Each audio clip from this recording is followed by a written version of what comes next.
Minority defence committee के तमाम जिम्मेदारान, धरने के अंदर मौजूद तमाम बुजुर्ग हजरात, नौजवान साथी, माँ और बहनें, माइनॉरिटी डिफेंस कमेटी की जानिब से पहला सरकार के खिलाफ, एसआईटी के खिलाफ, सुमैया के खिलाफ पहला एहतजाजी धरना आंदोलन हम लोग कर रहे हैं।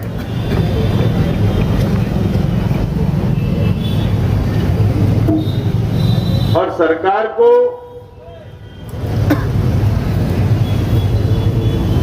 डिपार्टमेंट को, पुलिस डिपार्टमेंट को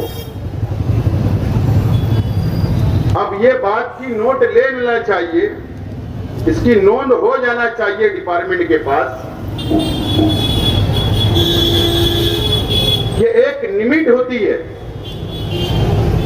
किसी भी समाज को दबाने की या अत्याचार करने की एक लिमिट होती है।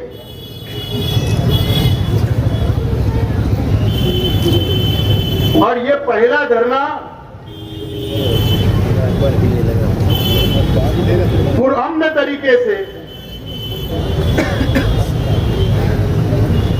हम सरकार की ऑफिस के बाहर, एडिशनल कलेक्टर के बाहर हम लोग धरना दे रहे हैं, ताकि सरकार को, एसआईटी को, सुमैया को ये बात का इल्म हो जाए, पता चल जाए कि आप डिफेंस कमेटी और मालेगांव शहर की हिंदू, मुस्लिम, सिख, ईसाई आवाम अब अगला स्टेप, अगला आंदोलन, अगर अत्याचार नहीं बंद किया गया, हमको इंसाफ नहीं मिला, तो हो सकता है कि नेशनल हाईवे नंबर 3 भी जाम हो जाए। आज हम पुलिस की विनती पर धरना हम लोग जल्दी खत्म कर रहे हैं, लेकिन अब ऐसा नहीं होगा, अब ऐसा बिल्कुल नहीं होगा। हम लोग रास्ते पर उतर चुके हैं। अगर हमारी माँ और बहनें अगर जेल में है, कहीं हमारे भाई लोग जेल में हैं, तो हम लोग भी आंदोलन के माध्यम से अगर जेल भी जाना पड़े तो हम जाने के लिए तैयार रहेंगे। ये बात सरकार ने नोंद लेना चाहिए। आगे बढ़ो। दोस्तों, साथियों, हम लोग बार बार बोल रहे कि एक भी रोहिंग्या, एक भी बांग्लादेशी नहीं मिला अभी तक। 10 तारीख को एसआईटी की मुद्दत खत्म हो गई। एसआईटी जो टीम बनी, उनको अपना अहवाल, अपनी रिपोर्ट सरकार को पेश करनी थी, लेकिन उसमें 1 महीने की मुद्दत बढ़ाकर एसआईटी की टीम ने मांगी। इंक्वायरी मुकम्मल नहीं हुई। ठीक है, वो आप अपना काम करें, लेकिन एक भी रोहिंग्या, बांग्लादेशी नहीं मिला। आज जहां पर धरना आंदोलन हो रहा है, हमारे पड़ोस के अंदर कोर्ट है। मैं आभार मानता हूं, मैं शुक्रिया अदा करता हूं बार काउंसिल का, जो वकला यहां पर आए, उन्होंने हमको हिमायत दी। मैं बहुत बहुत उनका शुक्रिया अदा करता हूं, लेकिन बात यह समझ में नहीं आ रही कि एक सरकारी वकील जो सरकार की पगार पर सरकार की फीस लेता है, और वो वकील यहां पर मालेगांव को पाकिस्तान बताने की कोशिश करता, बांग्लादेश बताने की कोशिश करता, नेशनल सिक्योरिटी का मसला पेश किया और हमारी कोर्ट न्यायालय से मैं आदर हाथ जोड़ के विनती करता हूं,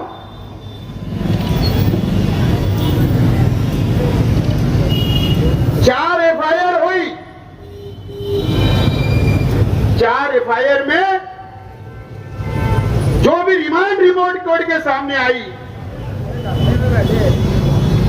जो भी चार्जशीट दाखिल हुई, उसमें कहीं तो ये जिक्र है ही नहीं कि एक रोहिंग्या मिला, एक बांग्लादेशी, एक पाकिस्तानी। ये शहर को बदनाम करने के लिए, मुसलमानों को टारगेट करने के लिए, जिसके ऊपर हमको विश्वास और भरोसा है, संविधान पर, कोर्ट पर, न्यायालय पर, उसको मिसगाइड करने का काम एक वकील करता है। मैं हाथ जोड़कर कोर्ट से मैं प्रार्थना करता हूं कि मैरिज के ऊपर, सबूत के बिना के ऊपर फैसला होना चाहिए। मैं बार काउंसिल से भी रिक्वेस्ट करता हूं कि आप कभी इलेक्शन होता लोकतंत्र के तरीके से, जमहूरी तरीके से, आप भी सेशन कोर्ट के जज से मिलिए और उनको भी पत्र दीजिए कि मैरिज के ऊपर सुनवाई होना चाहिए।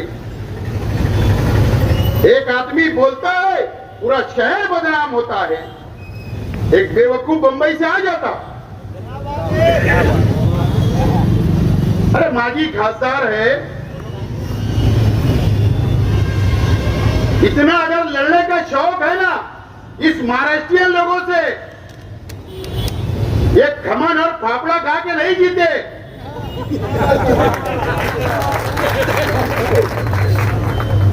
ये मिसल और पाव ये महाराष्ट्रियन लोग खाकर जीते हैं।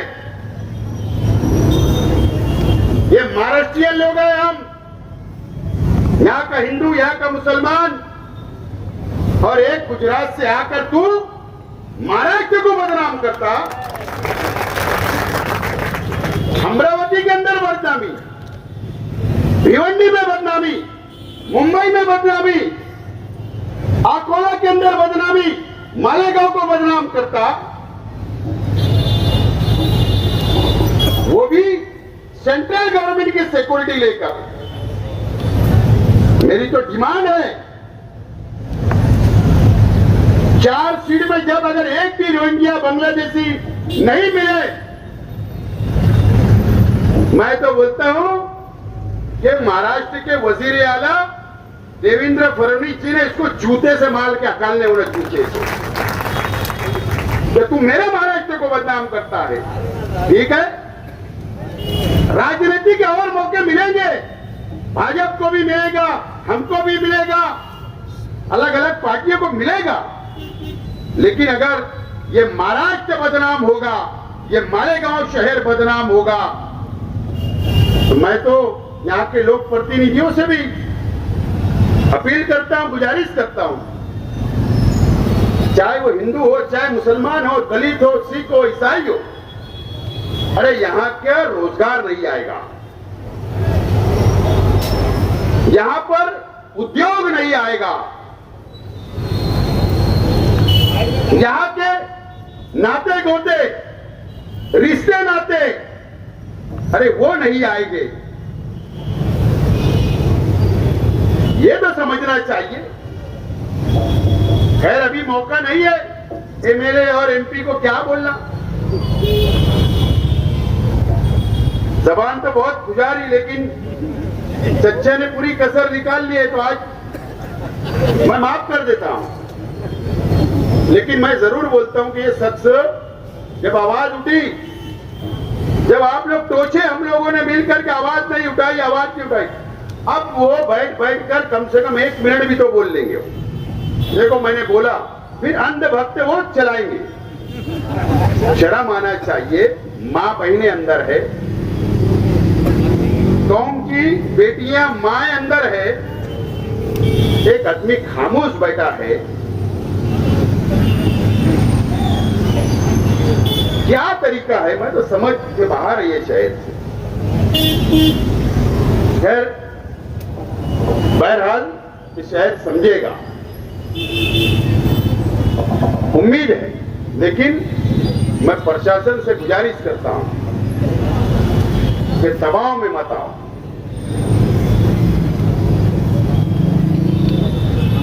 सेंट्रल गवर्नमेंट की सिक्योरिटी लेकर आता है तो इसका मतलब ये नहीं कि उसके स्टार बढ़ गए। सेंट्रल गवर्नमेंट की सिक्योरिटी, मुंबई के अंदर शिवसेना वालों ने इसके ऊपर, इसकी गाड़ी के ऊपर पत्थर बरसाए थे, इसके लिए सिक्योरिटी मिली, मालूम है हमको। हम तो ये शहर का अमन अमान बरकरार रखना चाहते, हम अमान रखना चाहते, न डिपार्टमेंट ने दबाव में आना। एक तो अजीब बात हुई है कारपोरेशन की, हेल्थ ऑफिसर ने खुद जाकर एक एफआईआर कर दी अपने कर्मचारियों के खिलाफ। 2 कर्मचारी जेल में, 3 कर्मचारी जेल में। असल में मैं ज्यादा नहीं बोलना चाहता हूं। कमिश्नर साहब, हेल्थ ऑफिसर, अगर मालेगांव महानगर पालिका के कर्मचारियों के बाजू में तुम नहीं खड़े रहे, अगर तुमने उनका साथ नहीं दिया, और इसके बाद अगर एक भी कर्मचारी जेल में गया, तो ये धरना आज एडिशनल कलेक्टर के ऑफिस में दिया जा रहा, कल कारपोरेशन के बाहर दिया जाएगा। वो हमारे शहर के लोग हैं, हमारे अपने लोग हैं। लेकिन जो एफआईआर भी आपने की ना, फिर मैं सब निकालूंगा कि किसके रिश्ते नाते कहां से जुड़ रहे, कौन किसको अंदर से मदद कर रहा, ये सब निकालूंगा, याद रखना। नहीं बोले तो उसका फायदा उठा रहे हो क्या? कर्मचारियों को हक नहीं आंदोलन करने का, लेकिन वो हमारे शहर का वोटर है, हमको तो हक है, हम कारपोरेशन में घुस के आंदोलन करेंगे, याद रखना ये बात। अगर कमिश्नर और हेल्थ ऑफिसर ने अगर ये सब धंधे बंद नहीं करे तो, अगर हेल्थ ऑफिसर को कंप्लेन करना था तो तहसीलदार कार्यालय के खिलाफ करना था, तहसीलदार के खिलाफ करना था, लेकिन ऐसा नहीं हुआ। अजीब कानून चल रहा है, एक आदमी नचा रहा है, एसआईटी भी नाच रही, कारपोरेशन भी नाच रही, हर डिपार्टमेंट नाच रहा है। ये सारी चीजें हमको दिख रही है, समझ रही है, लेकिन अब बर्दाश्त, अब हद एक होती है, अब वो खत्म हो गया, अब वो खत्म हो गया। अब हम तो कानून का पालन करने वाले लोग, संविधान को मानने वाले हैं, डिपार्टमेंट की विनती का मान रखने वाले हैं, हम न अमान रखने वाले हैं। अगर कल हम घर बैठ गए, अगर हमने शहर की मदद नहीं करते, अगर शहर रोड पर आता तो कौन क्या करता? डिपार्टमेंट ने सोचना चाहिए। कब तक किरीट सुमैया, किरीट सुमैया, किरीट सुमैया, कब तक? बहरहाल आप खत्म हो गई। उम्मीद है कि सरकार एसआईटी की रिपोर्ट, एसआईटी सरकार को रिपोर्ट पेश करे। जो चार्जशीट आ गई उसमें कोई रोहिंग्या बांग्लादेशी नहीं है, ये साफ हो गया। हमारे जो लोग जेल में हैं उनको जमानत दी जाए,